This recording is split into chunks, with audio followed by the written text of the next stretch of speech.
So what is Azure DevOps? Azure DevOps enables teams to organize work, collaborate on code development, and build and deploy applications using developer services. Azure DevOps is a culture and set of protocols that brings together developers, project managers, and contributors to collaborate on software development. It enables businesses to create and enhance products more quickly than they could with traditional software development methods. You can use Azure DevOps services in the cloud or Azure DevOps server on premises. Azure DevOps has built-in functionality that you may access via a web browser or an IDE client. Depending on your business needs, you can use one or more of the following standalone services. Azure Repos. Azure DevOps are built-in functionality. So for source management of your code, Azure Repos offer Git repositories or Team Foundation version control. Azure Pipelines. Build and release services provided by Azure Pipelines to assess continuous integration and delivery of your applications. Azure Boards. Using Kanban and Scrum methodologies, Azure Boards provides a set of agile tools for planning and tracking work, code bugs, and issues. Azure Test Plans. Manual and exploratory testing and continuous testing are among the options available in Azure Test Plans for testing your applications. And at last, Azure Artifacts. This allows teams to share packages from public and private sources, including Maven, NPM, NuGet, and more, and incorporate package sharing into their pipelines. So this brings us to the features of DevOps. First we have is dashboard control.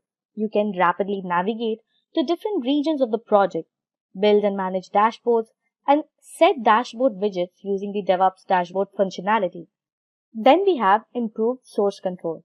Git and Team Foundation version control, a centralized client-server system, which are two prominent methods of source control supported by Azure DevOps solution. To observe change history, you can add and manage Azure Git tags, reviews, downloads, and modify files. Following that, we have plan and track your work. You can utilize Azure DevOps systems to track features, requirements, user stories, tasks, issues, and more using a variety of work items. Then we have integrated collaboration servers, a tool that allows teams to collaborate throughout the whole Azure DevOps feature set, including team dashboards, project wiki, discussion within work item forms, and many others. Then we have support for exploratory testing. Manual exploratory and continuous testing are made easier with Azure DevOps, which include workflow customization, end-to-end traceability, criteria-based selection, and real-time visualization that show the test activities. And at last comes continuous integration and deployment. Many developers use CI/CD, and Azure DevOps makes it so easy to do so. Developers may automate various design activities with Azure pipelines, including defining and building association steps, writing test instructions, and managing simultaneous releases. Well, this brings us to Azure DevOps services. You get an integrated set of services and tools with Azure DevOps to manage your software project, from planning to development to testing and deployment. A client or server model is used to deliver these services. Many of them are offered via a user-friendly web interface that works with all major browsers. So source control, build pipelines, and work tracking are just a few of the services that may be managed through a client. You can see the left pane is where you access Azure DevOps services as demonstrated in the figure below. So now that we have covered Azure DevOps services, let's move on to Azure DevOps Server. Version control, reporting, requirements, management, project management, automated builds, testing, and release management are all capabilities of Azure DevOps Server, a Microsoft product. It provides DevOps features and spans the complete application cycle. So now that we know what Azure DevOps Services and Azure DevOps Server are, so let's have a crisp comparison between them to know how exactly they differ from each other. Despite the fact that Azure DevOps Service is a hosted version of Azure DevOps Server, there are several features that differ. Some functions of Azure DevOps Server aren't available in Azure DevOps Services. So when deciding which platform to use or considering a transition from on-premises to the cloud, keep the following points in mind. Scope and scale data, authentication, users and groups, and manage user access. So first is scope and scale data. Azure DevOps Services and Azure DevOps Server are slightly different. Organizations and projects are currently the only alternatives for scoping and scaling data. Azure DevOps Services organization get their own URLs and always have exactly one project collection, whereas deployment, project collection, and projects are the three methods for scoping and scaling data in Azure DevOps Server. Then we have authentication. To connect to Azure DevOps Services using the public internet, depending on your organization's arrangement, you can use Microsoft account credentials or Azure AD credentials to log in. You can also configure Azure AD to require multi-factor authentication, IP address restrictions, and other security features. But you connect to an intranet serving using Azure DevOps Server. Windows authentication and your Active Directory domain credentials are used to log in. So this method is completely open and you will never be asked to sign in. Next we have users and groups. You may use a similar technique to grant access to groups of users in Azure DevOps Services. Azure AD groups can be added to Azure DevOps Services group. So you must add users one at a time if you utilize Microsoft account instead of Azure AD. On the other hand, by adding Active Directory groups to multiple Azure DevOps groups, you may grant user access to deployment in Azure DevOps Server. The membership of AD groups are kept in sync, so users gain and lose access to Azure DevOps Server as they're added and withdrawn in AD. And at last, there is manage user access. You manage access to features in Azure DevOps and Azure DevOps Server by assigning users to an access level. Each user in your Azure DevOps Services organization must be assigned an access level. As usual, as Visual Studio subscriber sign in, Azure DevOps Services verifies them. So without a Visual Studio subscription, you can give basic access to 5 users for free. Whereas all use of Azure DevOps Server is on the honor system. Specify the access levels on the administration page to set access levels for users based on their license and assign unlicensed user stakeholder access only. So now that we have covered all the important features and concepts of Azure DevOps, now let's move on to the next very important aspect of Azure DevOps, which is Azure DevOps Lab. The Azure DevOps Lab is a place where you can learn about software development and operations with Azure DevOps Services. You can simplify and speed up the DevOps process. It explains how to use Azure DevOps Services to automate software delivery and satisfy business requirements. So to understand it in a better way, let's have a demo of Azure DevOps Lab. So let's start with our Azure DevOps demo. So first, what we need to do is navigate to this website, azure.microsoft.in, or we can directly log in through dev.azure.com also. So first, what we need to do is sign into a Microsoft Azure account. So after signing in, you'll be led to this page that you just need to click on continue. And here what you need to do is create an organization under which you're gonna create your projects, multiple projects, and you're gonna attach your team members to it or group members to it whom you want to give the access to your projects.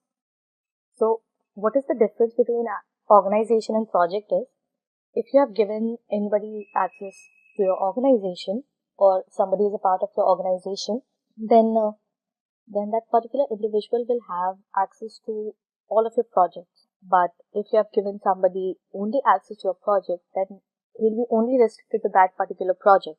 He won't be able to access any other project that is present under that particular organization that you both are part of. So basically, organization is something that is used to connect to groups of a related project or somebody who is already a part of a particular organization. So here we will give it a name. So I am giving simply demo as the organization name. And here you can see that the projects under this organization will be hosted under the South India region. And you need to enter the CAPTCHA.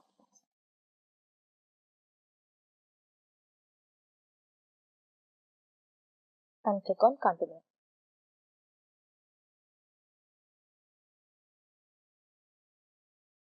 Just a second. So now you can see it is saying that it is taking you to an organization. Okay, so we already have an organization of the same name, so let's just change it to something else. Let's give it simply demo org.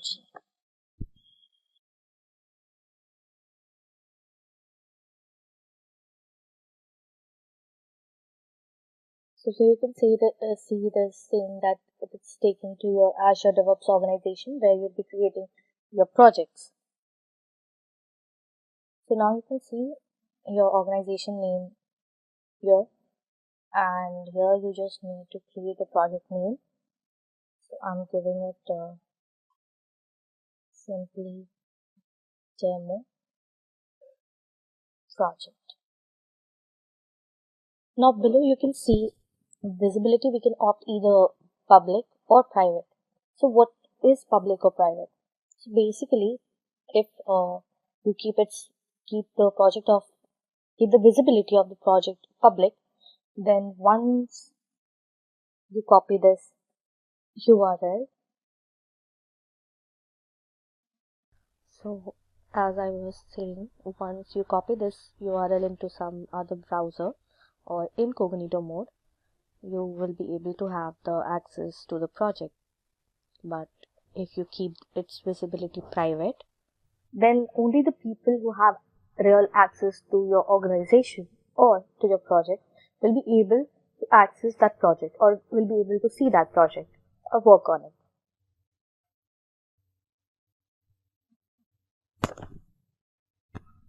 As you can see, public projects are disabled for our organization, so we can't select public. So we'll go for private and click on create project.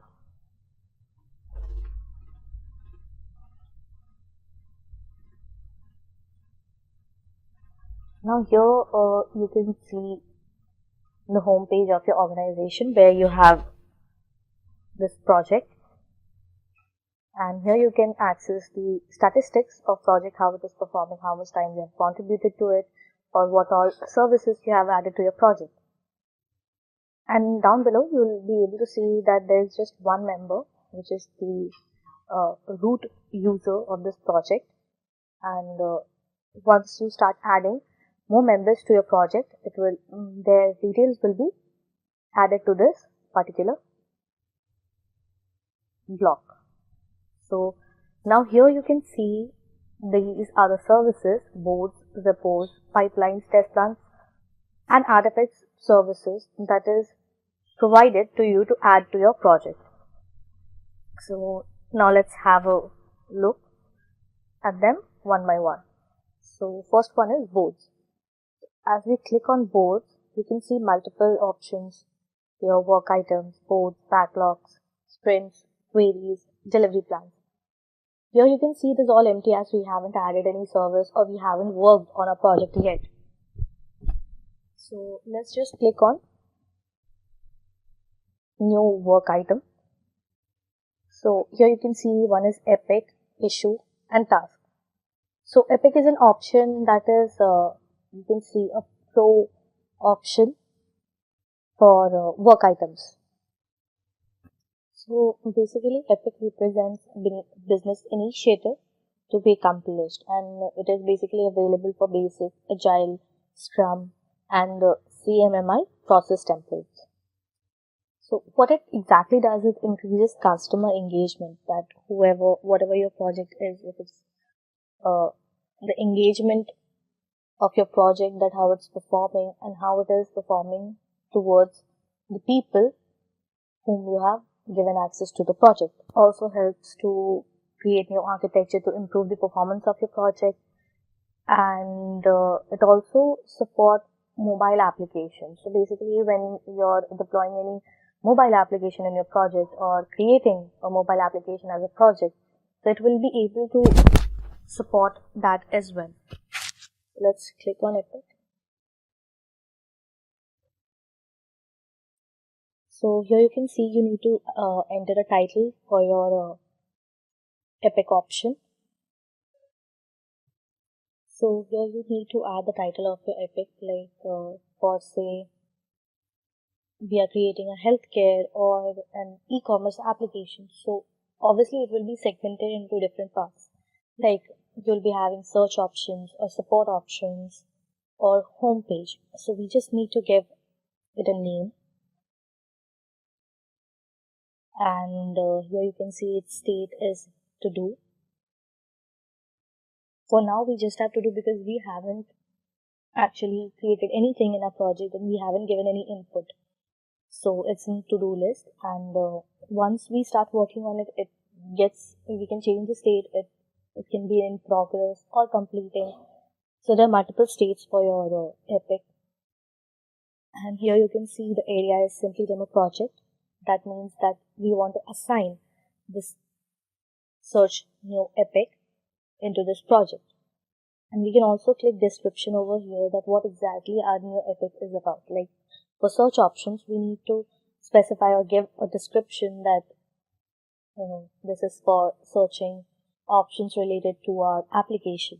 Like for healthcare, one can type medicines or doctors or slots.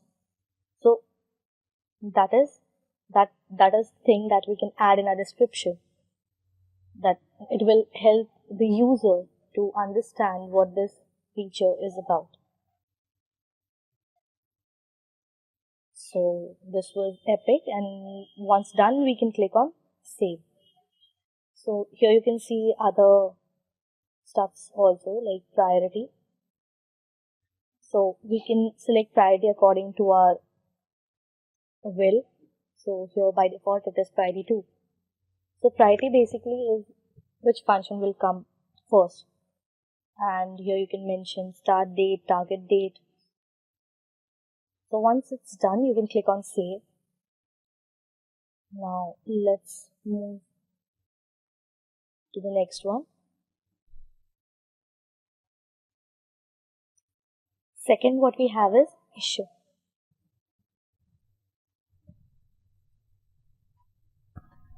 So basically issues are for you to track your work, and epics are used to track the group work and the large scenarios. But this is track like we saw the project statistics, so it will help you to understand the individual progress.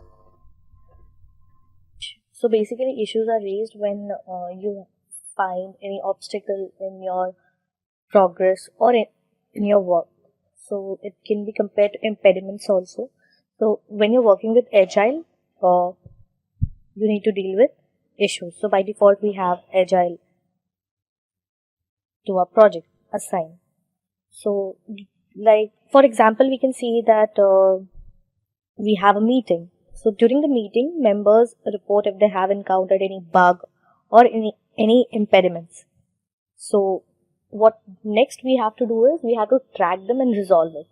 So these are the issues that can one can find, like possibilities. So you can assign here and give it a description again and just save it. So once a user faces these issues, we can keep a track of it, and once it is raised, we can resolve it.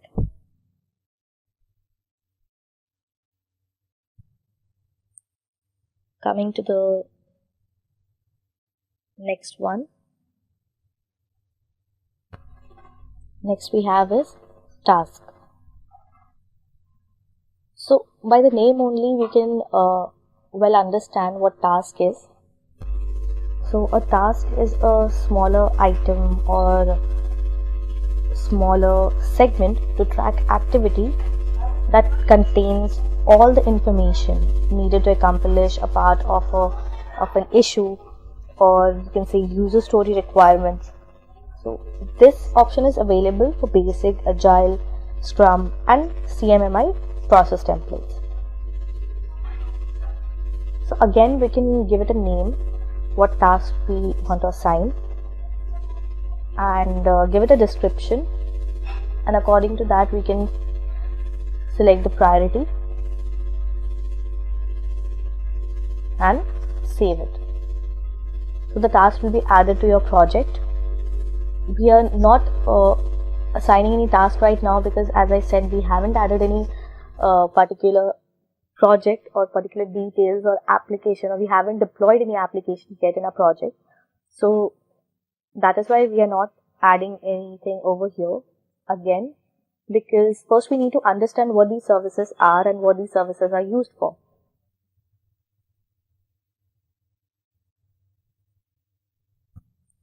Next we have backlogs. So backlogs helps you to understand the flow of your project.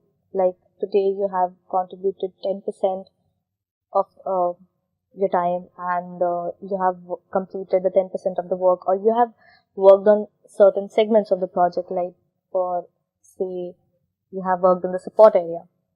So it helps you to understand and keep a track of the flow of your project, how it is performing and how it is developing and how it is built every day. Next we have is sprints.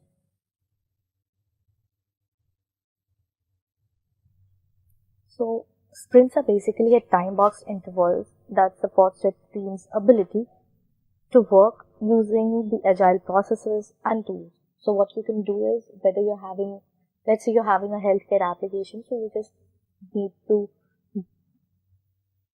have a segment of it and drop it over here. So what it will do is it will get the attention of all the team members.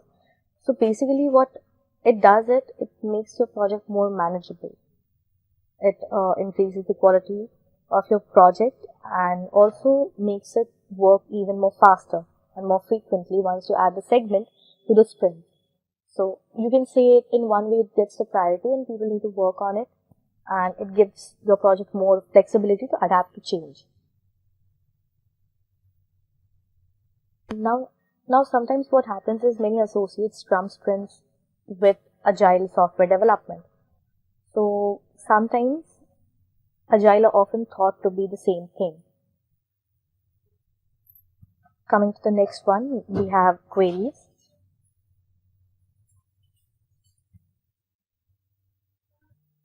So the query page basically remembers the view you have last navigated, and when you log in again or when you come back again to the same portal, it returns you to that very particular view only.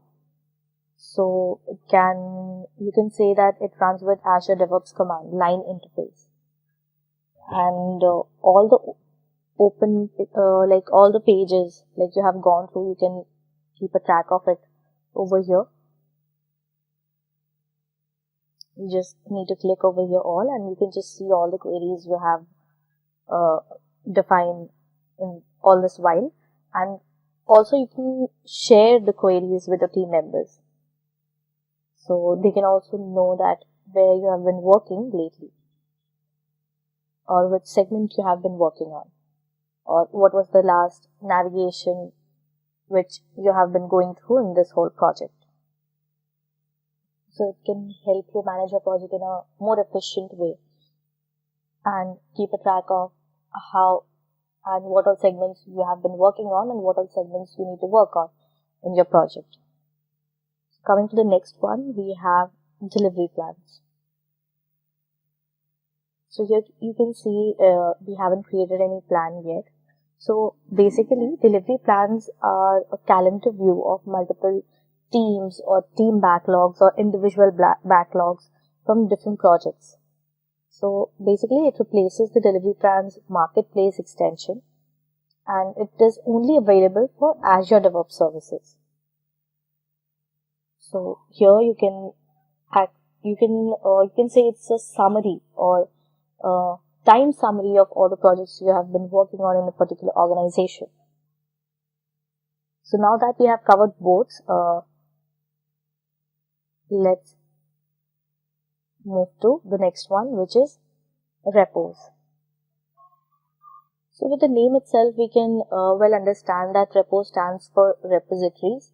So basically it is a set of repositories that allows you to control and manage your project code. Like for say you're deploying a healthcare application, so these repos options help you create repositories and manage your code of that particular application in a more efficient way.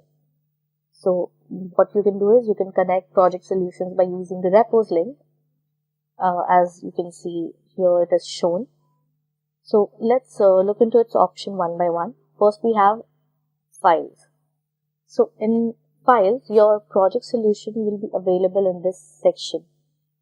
So repositories can create, manage and import those solutions. Okay, so you just need to upload your solutions of your code or your project here, and it will just create repositories for it, and it will help you manage those solutions in a better way. And you can see these clone to your computer, push an existing repository from command line, and import a repositories if you want to import any solution. Like here you can just click on import and add the solution to a repository. So this is what files do. Basically you can see it's like a physical folder itself where you have all your mini files or repositories or solutions, you can say, of data. So basically it functions like a physical folder itself. So it helps you keep a track of your codes and everything. Next comes is commits. So in commit section, we can manage commit history for your repositories that you have created in files. So it just commits those repositories with author details from branches. Like for say we have a team, one from support branch and one from management branch. So whoever creates that repositories and adds the solution, it commits that repositories under that particular member of the team with the branch name. Then comes pushes. So push histories are available in this section from each pull request done by the developers. Developers, for say, the team members who have been working on this particular project and creating repositories and solutions. So what is pull request? So pull request or PRs are a way to change or review or merge code in our repositories. So basically team uses these PRs to review code and give feedbacks or changes, whether like for say you are deploying a code or a solution. So one can review them, what all changes needs to be made or what all upgradation needs to be made, or whether the code is already fine or not. So basically teams use these PRs to review the solutions and codes stored in these repositories, or you can merge multiple solutions or multiple codes into the main branch. So basically reviewers can step through the proposed changes and leave those comments and vote to approve or reject that particular code, or you can say to upgrade or what all changes we want to make it. They vote for it, that whether that needs to be made to that particular solution or not. So these are the PRs. Next, we have branches. So we can manage multiple branching information in this particular section. You can create or release branches from master to dev. Okay, so all users can actually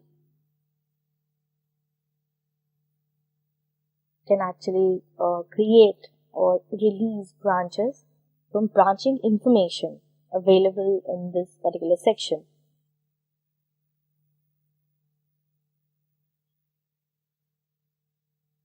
Next come tags.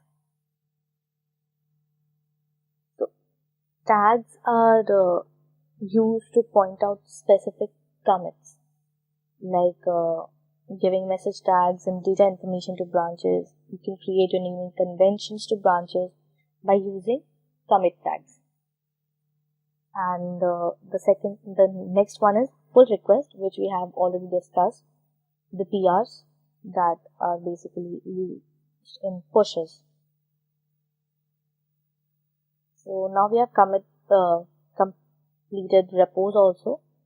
So let's move on to the next one, which is pipelines. So here you can see that we don't have any pipeline created for us yet.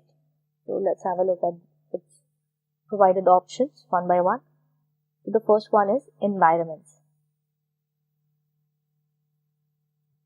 So basically it is a collection of resources where you actually deploy your application that you're working on. So you can say it contains one or more virtual machines, containers, web apps, etc. Whatever resources you have actually used for deploying your application, or what are services you have used for creating the environment for the deployment of your application. For say we need to deploy our application and it needs an Windows Java environment. So whatever resources you need to create that environment, that will be added to this environment list. It will be listed over this section. Next we have releases option. So basically this pipeline stores the data of your pipelines or stages or tasks and deployments in Azure pipelines, that deployments you have done so far in your applications, for your applications actually.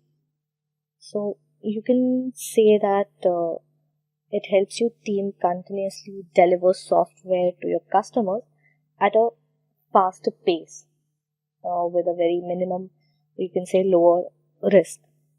So you can fully automate the testing and the delivery of your software or applications on multiple stages. Or you can also set up an automated process with approvals and on-demand deployments. Then comes library. So again, you can see the page is blank. From the name itself, you can scrutinize that it will be a collection of assets from Azure DevOps projects. So basically, it is a collection of build and release assets of a particular project. So assets defined in a library can be used in multiple builds and multiple releases pipelines of the project. Okay, so all assets that are defined in a library share a common security model. So you can control who can define new items in a library and who can use an existing item that you have already added in this library. So roles are defined for library items. For say you have added a particular asset or particular item to this library segment, and you can assign a particular member who will be working on this item. Okay, so roles are defined here for these, and these governs the operation you can perform on those items. That person will be keeping track of whatever changes have been made or whatever upgradation has been made to the particular item that has been added to this segment, library segment. So then comes task groups.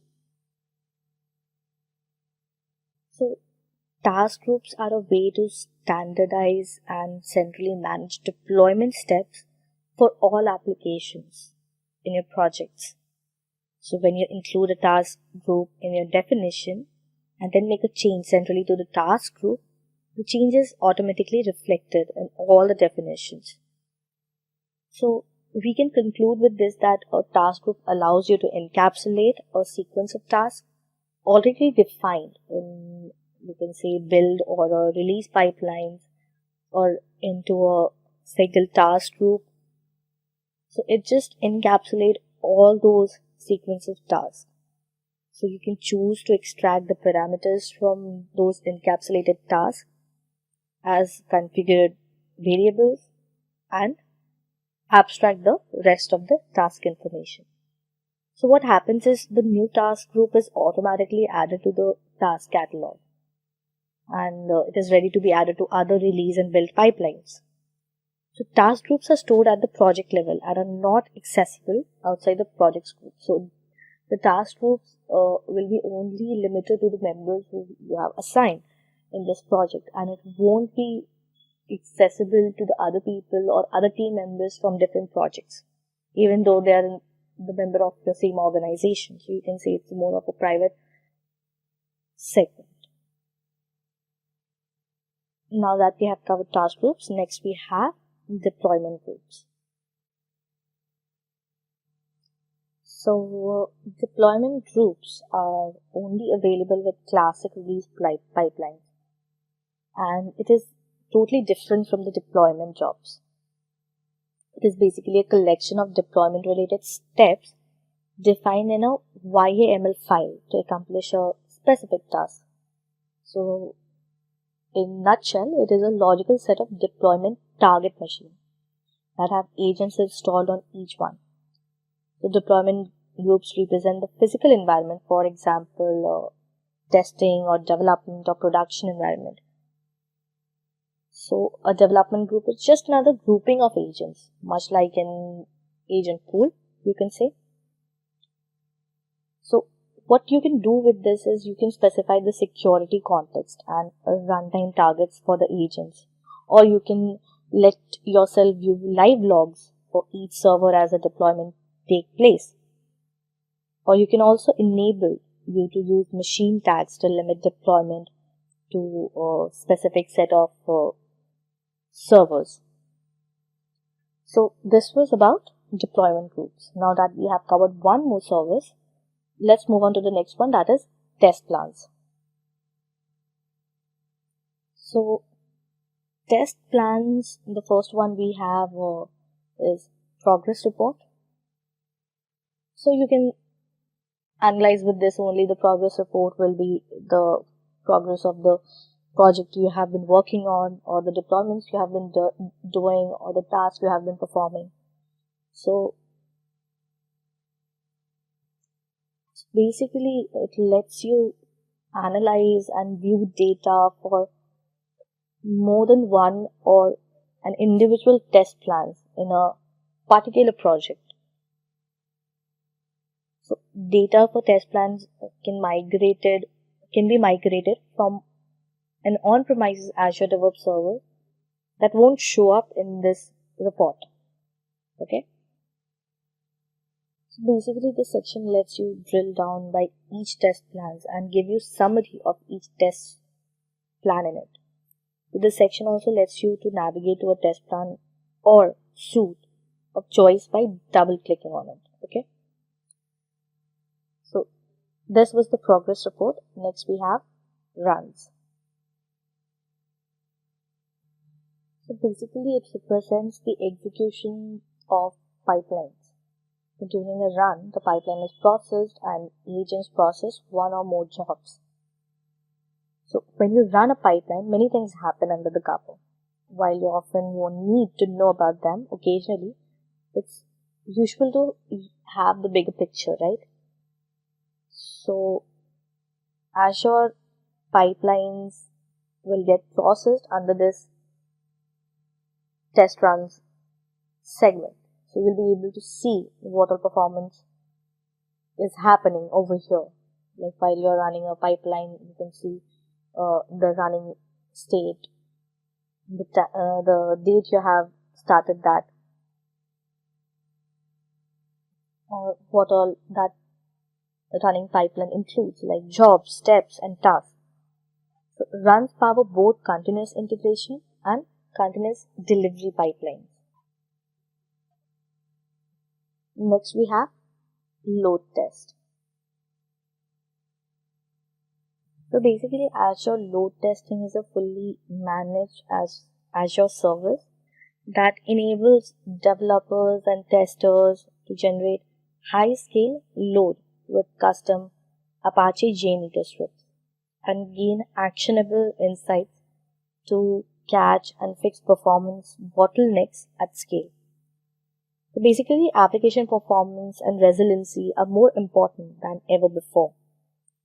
So how you can run an Azure DevOps test? So first you need to click on it and select a test suite that contains all the automated tests, and you can just choose the run test option.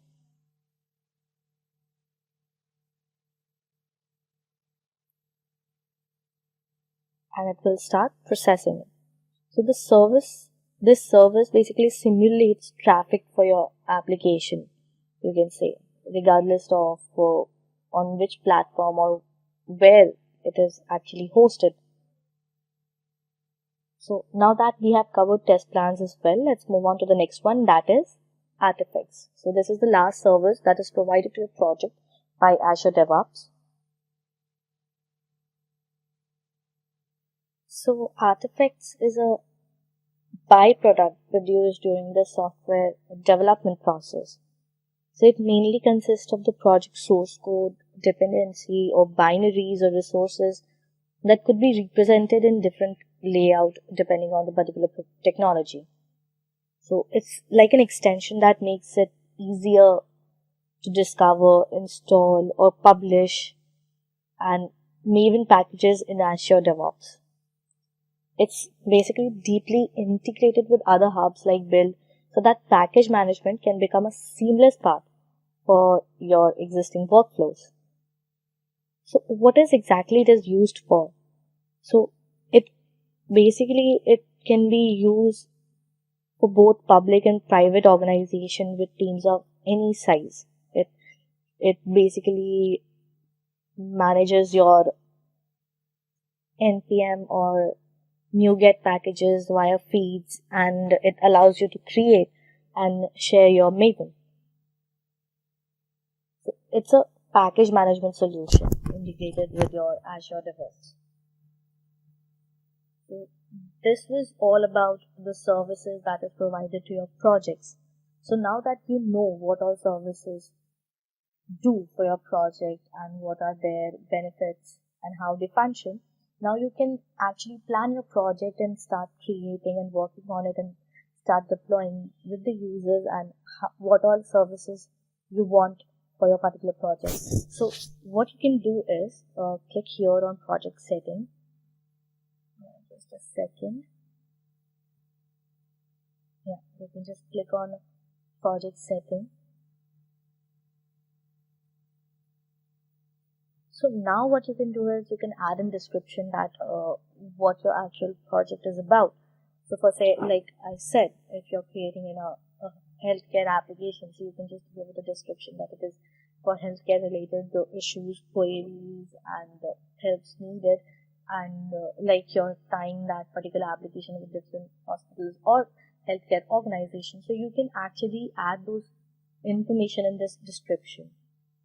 And the process, which basically it is basic or private one, but you do get a range of process for your project when it depending on the visibility of it, like for Agile or Scrum, you can say. So now here you can see that only my ID is attached to it, as I'm the only member here and I'm the administrator. So you can add members here, and scrolling down, you can, now that you know what all services provide you or what they provide to your project, so depending on the need of your project, you can just select the services you want to assign to your particular project. Like, for say, if I don't want boards assigned to it, or you can say if I don't want the services provided by the boards, you can just click on it and select remove boards, and I just need to refresh it. So yeah, here you can see I have overview, repos, pipelines, artifacts, but I don't have test plans and boards. As you can see, test plan is basically all the collection of whatever you're managing, which is indirectly assigned to the boards. So as you remove the boards, the test plans also get removed. Okay, and once like this, you can just select what all services you want specifically, and if you want to delete your project, you can just go ahead and delete it. So this was all about the Azure DevOps services and the Azure DevOps Virtual Studio, we can say, and how the demonstration of how a project actually functions in